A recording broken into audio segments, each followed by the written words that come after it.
हमें सारे जानदारों को जिंदा रहने के लिए फूड, वाटर और ऑक्सीजन की ज़रूरत होती है। और ये ज़रूरत पूरी होती है खाने, पीने और सांस लेने से। हम जो भी खाते हैं या पीते हैं वो हमारी बॉडी में एब्जर्ब हो जाता है और फिर वो ट्रांसपोर्ट हो जाता है बॉडी के अलग अलग सेल्स तक। और ये जो ट्रांसपोर्ट है वो की जाती है ह्यूमन हार्ट, ब्लड और ब्लड वेसल्स के ज़रिए, जिसको हम सर्कुलेटरी सिस्टम भी कहते हैं। इस सर्कुलेटरी सिस्टम को हम कार्डियोवैस्कुलर सिस्टम भी कहते हैं। आज हम इसी सर्कुलेटरी सिस्टम के बारे में पढ़ेंगे। इस लेक्चर में हम जो चीज़ें पढ़ेंगे वो है कि कार्डियोवैस्कुलर सिस्टम या फिर सर्कुलेटरी सिस्टम क्या है। उसके बाद हम पढ़ेंगे सर्कुलेटरी सिस्टम के कंपोनेंट्स पढ़ेंगे। उसके बाद टाइप्स ऑफ सर्कुलेटरी सिस्टम पढ़ेंगे। फिर हम ब्लड वेसल्स के टाइप्स पढ़ेंगे और लास्ट में हम इसी सर्कुलेटरी सिस्टम का फंक्शन पढ़ेंगे। अगर आप लोगों ने अभी तक मेरा चैनल सब्सक्राइब नहीं किया है तो मेरे चैनल को सब्सक्राइब करें और फिर बेल के बटन पर टिक करें ताकि मैं जब भी न्यू लेक्चर अपलोड करूं आप लोगों को नोटिफिकेशन आ जाए। शुरू करते हैं। सबसे पहले हम पढ़ते हैं कि सर्कुलेटरी सिस्टम क्या है। स्टूडेंट्स, जो सर्कुलेटरी सिस्टम है वो बॉडी के ऑर्गन्स का एक ऐसा सिस्टम है जिसमें ह्यूमन हार्ट, ब्लड वेसल्स और ब्लड आ जाता है और ये पूरी बॉडी में सर्कुलेट करता है। ये जो सर्कुलेट करता है जिसमें न्यूट्रिएंट्स आ जाते हैं, ऑक्सीजन, कार्बन डाइऑक्साइड और वेस्ट मटेरियल आ जाता है और ये ट्रांसपोर्ट होता है ब्लड के ज़रिए। अब ये जो सर्कुलेटरी सिस्टम है इसके तीन मेजर पार्ट्स हैं जिनका नाम है हार्ट, ब्लड वेसल्स और ब्लड।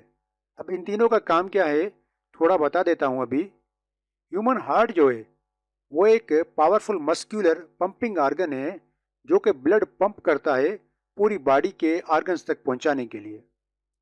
अब ये जो ब्लड वेसल्स होती हैं ना वो उसी ब्लड को ट्रांसपोर्ट करती हैं और अलग अलग मटेरियल लेकर जाती हैं।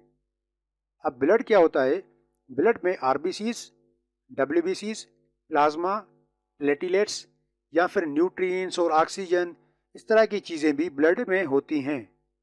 अब हम सर्कुलेटरी सिस्टम के कंपोनेंट्स बढ़ते हैं। स्टूडेंट्स, जो सर्कुलेटरी सिस्टम के कंपोनेंट्स होते हैं वो होते हैं तीन: ह्यूमन हार्ट, ब्लड वेसल्स और ब्लड।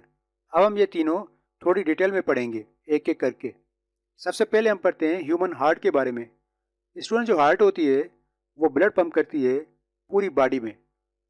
अब ये जो हार्ट होती है इसके चार चेंबर होते हैं, दो अपर चेंबर, दो लोअर चेंबर। जो अपर चेंबर होते हैं उनके नाम हैं राइट एट्रियम, लेफ्ट एट्रियम, और वो जो लोअर चेंबर हैं उनके नाम हैं राइट वेंट्रिकल, लेफ्ट वेंट्रिकल। अब यहाँ पे क्या होता है कि जो ब्लड आता है वो आता है एट्रियम में, एट्रियम से फिर ब्लड जाता है वेंट्रिकल्स में और फिर वेंट्रिकल्स से ब्लड है पूरी बॉडी के अलग अलग ऑर्गन्स तक चला जाता है। अब हार्ट पे डिटेल लेक्चर मैंने पहले से बनाया हुआ है, मैं उसकी लिंक नीचे डिस्क्रिप्शन में दे दूंगा या फिर चैनल में भी आप मेरा हार्ट पे लेक्चर देख सकते हैं। दूसरा जो कंपोनेंट है वो है ब्लड वेसल्स। स्टूडेंट्स, जो ब्लड वेसल्स होती हैं वो तीन टाइप की होती हैं: आर्टरीज, वेंस, कैपलरीज। ये जो आर्टरीज होती हैं वो ऑक्सीजनेटेड ब्लड कैरी करती हैं heart different parts of the body except pulmonary arteries, क्योंकि pulmonary arteries deoxygenated blood carry करती हैं लंग्स की तरफ। दूसरी जो ब्लड वेसल्स होती हैं वो होती हैं वेंस। वेंस जो होती हैं वो डीऑक्सीजनेटेड ब्लड कैरी करती हैं from body back to the heart except pulmonary veins, क्योंकि पल्मोनरी वेंस जो हैं वो ब्लड कैरी करती हैं ऑक्सीजनेटेड। यानी कि मैं कॉमन अल्फाजों में ये कहूँ कि जो आर्टरीज होती हैं वो ऑक्सीजनेटेड ब्लड कैरी करती हैं from heart to the body, और जो वेंस होती हैं ब्लड कैरी करती हैं deoxygenated from body back to the heart. अब तीसरी जो ब्लड वेसल्स होती हैं वो होती हैं कैपलरीज। कैपलरीज का काम होता है आर्टरीज और वेंस दोनों को कनेक्ट करना। वैसे आर्टरीज, वेंस एंड कैपलरीज के बीच में क्या डिफरेंस पे, इस पे मैंने एक डिटेल लेक्चर बनाया हुआ है, उसकी लिंक भी मैं नीचे डिस्क्रिप्शन में दे दूंगा या फिर चैनल में जाके आप उस पे मेरा लेक्चर पढ़ सकते हैं। तीसरे कंपोनेंट पे, सर्कुलेटरी सिस्टम का जो तीसरा कंपोनेंट है उसका नाम है ब्लड। स्टूडेंट, जो ब्लड है वो एक फ्लूइड होता है जिसमें न्यूट्रिएंट्स ही होते हैं, ऑक्सीजन, और वेस्ट मटेरियल होता है जो बॉडी के अलग अलग पार्ट्स तक जाता है। आते हैं हम types of circulatory system. Students, जो सर्कुलेटरी सिस्टम है उसके दो टाइप होते हैं। एक है सिस्टमिक सर्कुलेशन और दूसरा है पल्मोनरी सर्कुलेशन। जो सिस्टमिक सर्कुलेशन है उसमें क्या होता है कि जो ऑक्सीजनेटेड ब्लड है वो हार्ट से बॉडी के अलग अलग पार्ट्स तक जाता है, तो इसको हम कहते हैं सिस्टमिक सर्कुलेशन। और जो पल्मोनरी सर्कुलेशन होता है इसमें क्या होता है कि जो डीऑक्सीजनेटेड ब्लड होता है वो हार्ट से लंग्स तक जाता है फॉर ऑक्सीजनेशन। और यहाँ पर जो ब्लड होता है, जब ऑक्सीजनेटेड ब्लड हो जाता है वो वापस हार्ट में आता है, तो इस साइकिल को या इस सर्कुलेशन को हम कहते हैं पल्मोनरी सर्कुलेशन। आइए सिस्टमिक सर्कुलेशन और पल्मोनरी सर्कुलेशन को ज़रा इलस्ट्रेशन के ज़रिए समझते हैं। ये आप सामने फिगर देख रहे हैं, इसमें ह्यूमन हार्ट है, लंग्स है और ह्यूमन बॉडी है। अब इसमें क्या होता है, पहले बताता हूँ सिस्टमिक सर्कुलेशन। इसमें जो ह्यूमन हार्ट से ऑक्सीजनेटेड ब्लड निकलता है और पूरी बॉडी की तरफ जाता है, फिर उस बॉडी को वो ब्लड यूज़ करके डीऑक्सीजनेटेड ब्लड वापस ह्यूमन हार्ट की तरफ आता है, तो इस सर्कुलेशन को हम कहते हैं सिस्टमिक सर्कुलेशन। अब हम आते हैं पल्मोनरी सर्कुलेशन।